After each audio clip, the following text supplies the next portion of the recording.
Since this video is about parables, let's start with a story. Once upon a time, there was a man with the brain of a donkey. This donkey-brained man loved, and I mean loved, apples. Honeycrisp, Macintosh, Pink Lady, Golden Delicious, Granny Smith, it didn't matter. He loved them all. But he hated, and I mean hated, trees. Couldn't stand them. Couldn't stand the leaves, the bark, the roots. He hated trees so much that he chopped down every single tree on the entire planet. When people with normal brains pointed out to him the important fact that apples grow on trees, Mr. Donkey Brains replied, "Hee-haw! Not to worry. There are plenty of apples at the supermarket." So, after chopping down every tree in the world, he got his apples from the supermarket. Until the supermarket ran out of apples because all the apple trees were gone.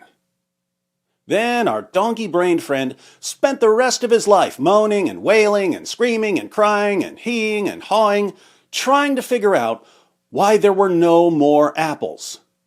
He couldn't understand that it was all his fault. He couldn't understand much of anything because he had the brain of a donkey. Who would have thought that one donkey-brained man could do so much damage to the world? You know how some stories have a moral, a lesson, a takeaway? Hold that thought while we talk about Professor Richard Dawkins. Richard Dawkins has spent decades attacking Christianity, and yet he prefers living in a Christian country and considers himself a cultural Christian. We are culturally a Christian country. I call myself a cultural Christian. I love hymns and Christmas carols, and I sort of feel at home in the Christian ethos. I feel that we are a Christian country in that sense. I would not be happy if, for example, we lost all our cathedrals and our beautiful parish churches. So I count myself a cultural Christian. If I had to choose between Christianity and Islam, I choose Christianity every single time. I mean, it seems to me to be a fundamentally decent religion, insofar as Christianity can be seen as a bulwark against Islam. I think it's a very good thing. I mean, I find that I like to live in a culturally Christian country. In Africa, for example, where you have missionaries of both faiths operating. I'm on Team Christian side as far as that's concerned. Nevertheless, even when he's right in the middle of proclaiming that he prefers living in a Christian country, even when he's right in the middle of declaring that he's a cultural Christian, he can't help but attack Christianity and state how happy he is that the number of people who believe in Christianity in the UK is declining. It's true that statistically the number of people who actually believe in Christianity is going down, and I'm happy with that. I do not believe a single word of the Christian faith. I must emphasize that I think that the things that Christians believe are actually nonsense. Do you actually believe that Jesus had a virgin for a mother? Do you actually believe he rose from the dead? Do you believe that his mother was a virgin? I mean, today is Easter, and of course I don't believe that Jesus rose from the dead. I don't want to be misunderstood. I mean, I do think it's nonsense. He loves the apples, but can't stand the apple tree. Speaking of trees, here's the parable of the mustard seed in Matthew 13. He, Jesus, put another parable before them, saying, "The kingdom of heaven is like a grain of mustard seed that a man took and sowed in his field. It is the smallest of all seeds, but when it has grown, it is larger than all the garden plants and becomes a tree, so that the birds of the air come and make nests in its branches." Jesus said these words in the first half of the 1st century. His followers were a tiny group of Jews in a tiny, seemingly insignificant province of the Roman Empire.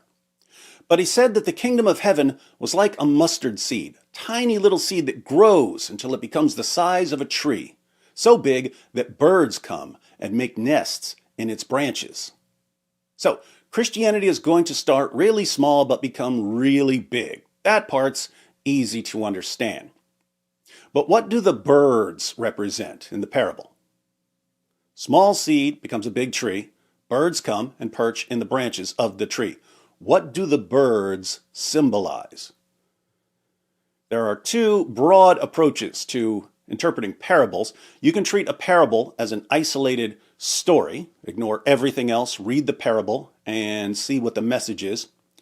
Or you can treat it as a story that's connected to other stories or other teachings in the Bible. As a quick example, the parable right after the parable of the mustard seed is the parable of the leaven. He told them another parable. The kingdom of heaven is like leaven that a woman took and hid in 3 measures of flour till it was all leavened. So, leaven is something that makes bread rise. You add a little leaven to the flour, the leaven works through the dough, and you end up with leavened bread. If you treat this parable as an isolated story, not connected to anything else, you'd probably interpret the flour as the world and the leaven as the gospel or the church spreading through the world.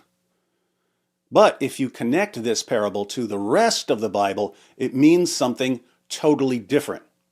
Leaven usually symbolizes something negative in the New Testament, either false teachings, as when Jesus tells his followers to watch and beware of the leaven of the Pharisees and Sadducees, or sin, as when Paul warns the Corinthians that a little leaven leavens the whole lump.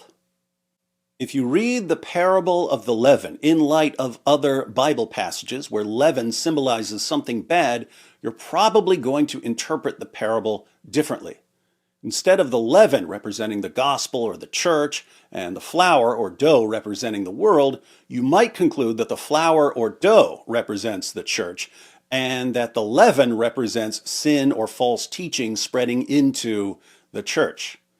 So the message of the parable wouldn't be that the church is going to spread throughout the world. The message would be a warning that something bad is going to work its way into the church. Now, when you look at the parable of the leaven, you might think that the leaven can't represent something bad because Jesus says the kingdom of heaven is like leaven. The kingdom is like leaven. How can leaven be something bad? But that's not how the parables work. The kingdom isn't like the first word that Jesus mentions. It's like the entire picture presented in the story. In other words, when Jesus says in Matthew 25, then the kingdom of heaven will be like 10 virgins, he's not saying the kingdom of heaven is like 10 virgins. He's saying it's like what happens in the story.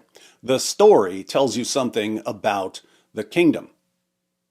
So, when Jesus says, the kingdom of heaven is like leaven that a woman took and hid in 3 measures of flour till it was all leavened, is he saying that Christianity or the church is going to spread throughout the world? Or is he warning his followers that something bad is going to work its way into the church? All depends on whether you take an isolated approach or an expanded approach.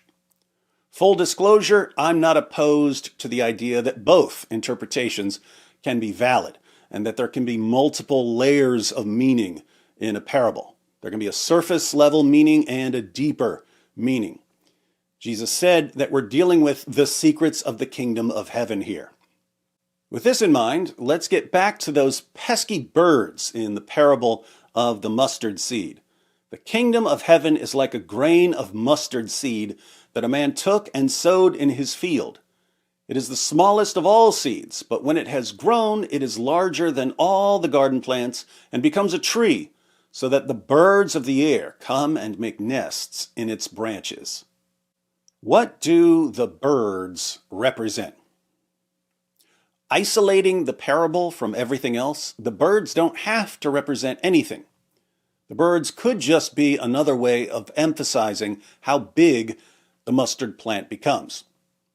Or, keeping the parable isolated, if we want to say that the birds symbolize something, we could say that the birds symbolize people or groups that are going to find shelter in the kingdom of God. Along these lines, some commentators have suggested that the birds represent Gentiles entering the kingdom.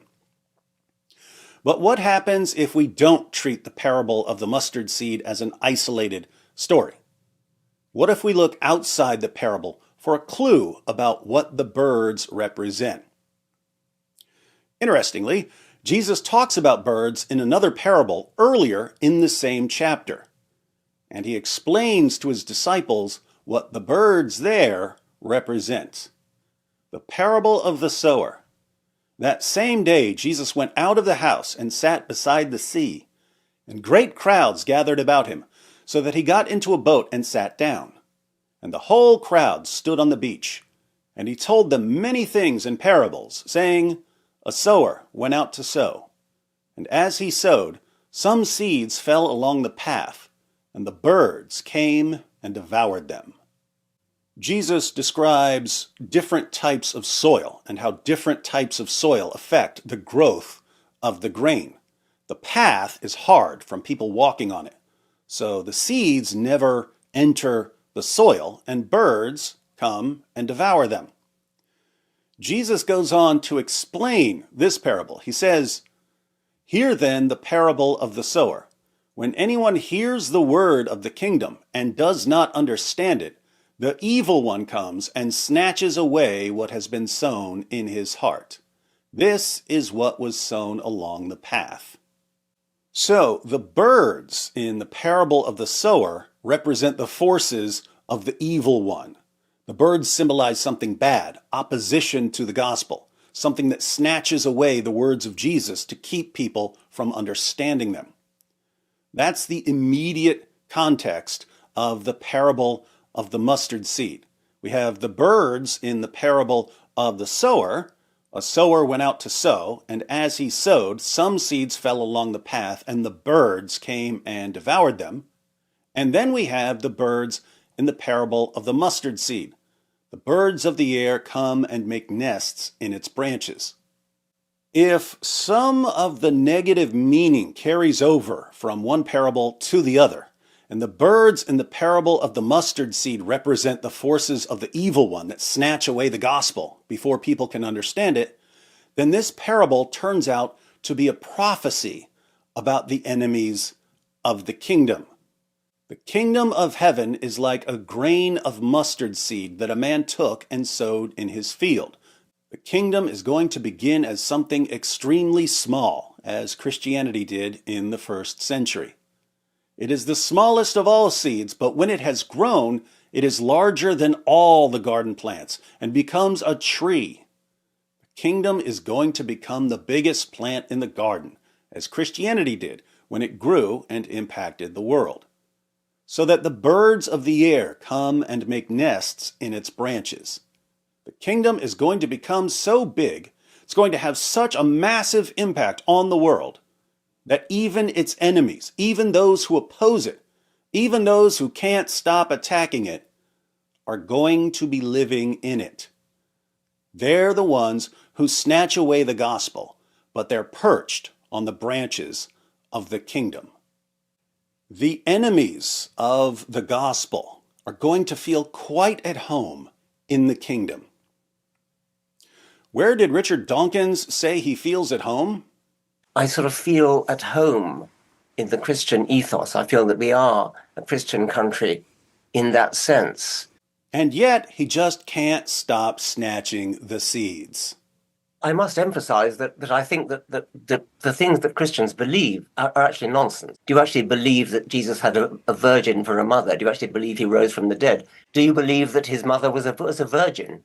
He loves the apples, but hates the tree. He loves the fruit, but hates the root. I do not believe a single word of the Christian faith. Not even the parts that tell you all about the situation you're in right now, Professor Dawkins? So, Richard Dawkins and his followers are the smart ones in all of this. Just ask them, they'll tell you. Who are the dumb ones? People who follow Jesus, even though 2,000 years ago, Jesus predicted the very situation Richard Dawkins and his followers find themselves in.